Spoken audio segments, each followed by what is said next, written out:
สวัสดีครับผมสำหรับคำสั่งของ Add-on Machine Tools ที่ผมจะสอนกันในวันนี้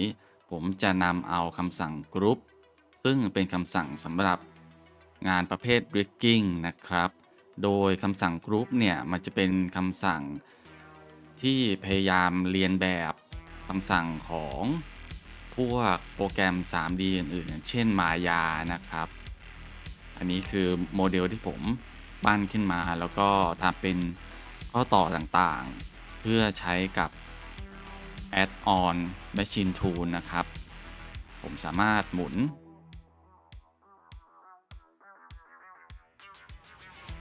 ไปตาม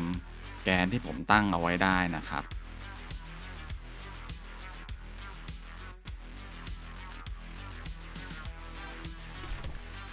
อันดับแรกเราต้องมาที่ Preference นะครับแล้วก็ไปที่ Add-on Machine Tools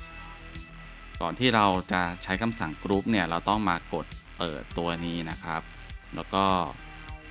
มาดูที่ Key Maps ของคำสั่ง Group เนี่ยเวลาเราจะสร้าง Group เนี่ยเราสามารถกดคีย์ลัด Ctrl G ได้นะครับแล้วถ้าเราไม่อยากใช้คีย์ลัดตัวนี้เนี่ยเราก็เปลี่ยนได้ตามต้องการเลยนะครับเสร็จแล้วอันนี้เป็นโมเดลที่ผมปั้นเตรียมไว้เรียบร้อย ผมจะกด A เพื่อเลือกชิ้นงานทั้งหมดนะครับ แล้วก็กด N มาที่ N Panel ทางด้านขวานะครับ มาที่ Machine นะครับ แล้วก็เลื่อนลงมาด้านล่าง เราจะเห็นมีคำสั่ง Group นะครับ โอเค ตัว Group เนี่ยให้เรากดเลย Ctrl G หรือกด Group ตัวนี้ก็ได้ จะเห็นได้ว่ามันมีการสร้างตัว Empty ขึ้นมานะครับ เรามาที่ตรงนี้กดเอาออกเราจะได้เห็น Empty นะครับเสร็จแล้วเวลา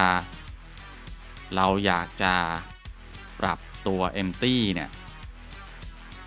ให้มาที่ตัวนี้นะครับ Adjust Group Origin มันก็จะเลือก Empty ตัวนี้ให้แล้วผมก็จะใช้ Shift S แล้วก็เลื่อนตัว Empty เนี่ยมาที่ Cursor นะครับ Cursor ผมมาร์กไว้ตรงนี้เรียบร้อยแล้วโอเคมาดูที่ซีนด้านขวานะครับตัว Collection เนี่ยมันจะสร้างเป็นกรุ๊ปขึ้นมานะครับสำหรับแกนตัวนี้เนี่ยเมื่อเราตั้งตำแหน่งเสร็จเรากด Disable นะครับแล้วเราสามารถเพิ่มกรุ๊ป Gizmo ขึ้นมาได้นะครับกดเปิดเรามาดูแกนที่เราจะหมุนนะครับตัวนี้เนี่ยแกนมันหมุนได้ข้างเดียวคือแกน Y อย่างนี้นะครับเราทดลองหมุนได้เมื่อหมุนเสร็จเรากดตรงนี้มันจะย้อนกลับมาที่ค่าเดิมนะครับค่าแรกที่เราตั้งเอาไว้แล้วตัวไซส์เนี่ยก็คือเราสามารถปรับให้แกนมันใหญ่ขึ้นได้เพื่อที่จะเห็นได้ชัดขึ้นนะครับเมื่อเราปรับแกนตรงนี้เสร็จเรียบร้อยแล้วเราจะมาเพิ่มแกนอื่นนะครับก็คือ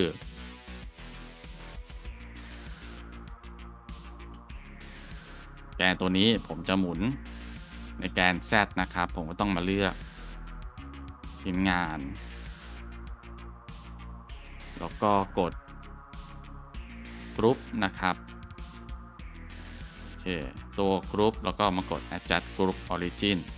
เราจะให้กรุ๊ปเนี่ยมันมาอยู่ตรงประมาณนี้ผมก็มาที่ตรงนี้ก่อนแล้วก็กด Shift S เลือก Cursor เนี่ยมาที่ to select นะครับแล้วกดที่ empty ตัวนี้แล้วกดไปที่ Cursor เสร็จแล้วก็ disable นะครับแล้วก็กด group gizmo เหมือนเดิมปรับมาที่แกน Z นะครับแล้วก็ปรับขนาดแล้วเราลองขยับ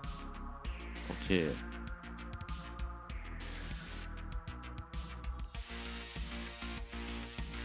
เสร็จแล้วข้อต่อตัวถัดไปจะเป็นตัววงกลมตัวนี้นะครับรูปวงกลมนี้แล้วก็มาเลือกที่ตรงนี้แล้วก็เลือกวงกลมมาเป็นอันสุดท้ายนะครับ กดกรุ๊ปเหมือนเดิมนะครับปรับ 3D Cursor มาที่ To Select นะครับกดกรุ๊ปตัวนี้แล้วก็ Adjust Group Origin แล้วก็ย้ายตำแหน่งมันมา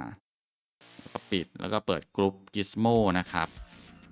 ตัวนี้ก็หมุนได้แค่แกน Z อย่างเดียว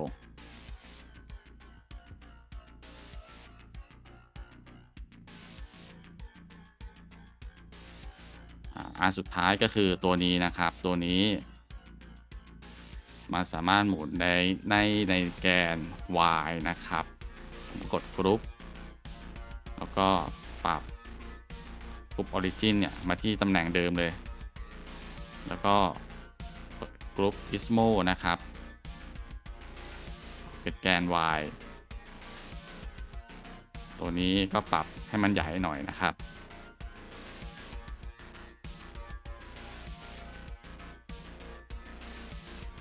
อันนี้เป็นพื้นฐานง่ายๆเลยคือ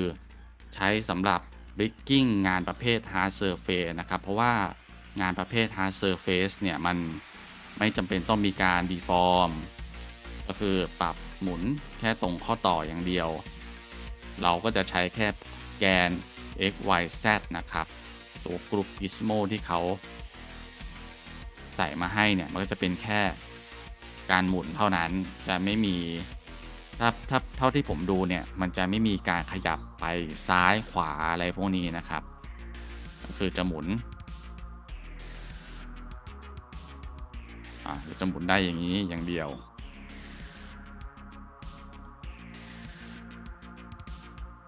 อันนี้ก็เป็นการใช้งานคำสั่งกรุ๊ปแบบรวบรัดนะครับโดยมันก็ไม่ได้มีอะไรซับซ้อนมากเราก็แค่กดกรุ๊ปไปเรื่อยๆแล้วก็ดูตามข้อต่อว่าข้อต่อเราจะหมุนตรงไหนแล้วเราก็เซตให้ตัว Gizmo เนี่ยมันหมุนตามที่ข้อต่อมันสามารถหมุนได้นะครับสำหรับบทเรียน Machine Tools ในวันนี้ก็มีเพียงเท่านี้นะครับสวัสดีครับ